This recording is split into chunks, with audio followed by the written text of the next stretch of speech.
गेल्या 2 महिन्यात अचलपूर शहरात चोरीने संपूर्ण शहर अत्यंत भयभीत झाले होते। त्यामुळे साधारण नागरिकांसोबतच देवाचे मंदिर असुरक्षित झालेले होते। अशा भीतीयुक्त वातावरणात अचलपूर पोलिसांनी मोठा दिलासा देणारी मोठी कामगिरी केलेली आहे। प्राप्त माहितीनुसार अचलपूर शहरातील प्राचीन शनी मंदिरात जवळपास 1.5 लाख रुपयांचे आभूषण चोरीला गेले होते। शनी मंदिराजवळील व शहरातील इतर जागेवरील सीसीटीव्ही फुटेज पोलिसांनी जवळपास 6 ते 8 तास सखोल तपासणी करून चोरांची ओळख केली व त्यानंतर त्या चोरांचा पाठलाग करत त्याला शहरातच धरले। विशेष बाब, चोर पोलिसांची दिशाभूल करण्यासाठी अमरावती शहरात केला होता, परंतु स्वतःच्या जाळ्यात व अचलपूर शहरातच पोलिसांनी त्याला गाठले। या आरोपीचे नाव शेख फरीद शेख छोटू, वय 35 वर्ष असे आहे। तसेच त्यांनी 1.5 महिन्यापूर्वी कार्तिक स्वामी मंदिरातील चोरीचीही कबुली दिली। शहरातील 2 प्रमुख मंदिरातील चोऱ्यांमुळे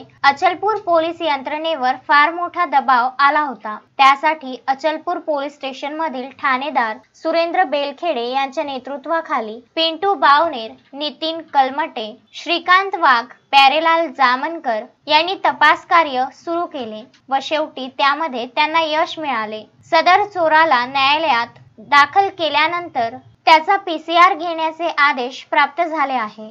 रुपेश बाजपेयीसह पंकज साबू, विदर्भ न्यूज, अचलपूर।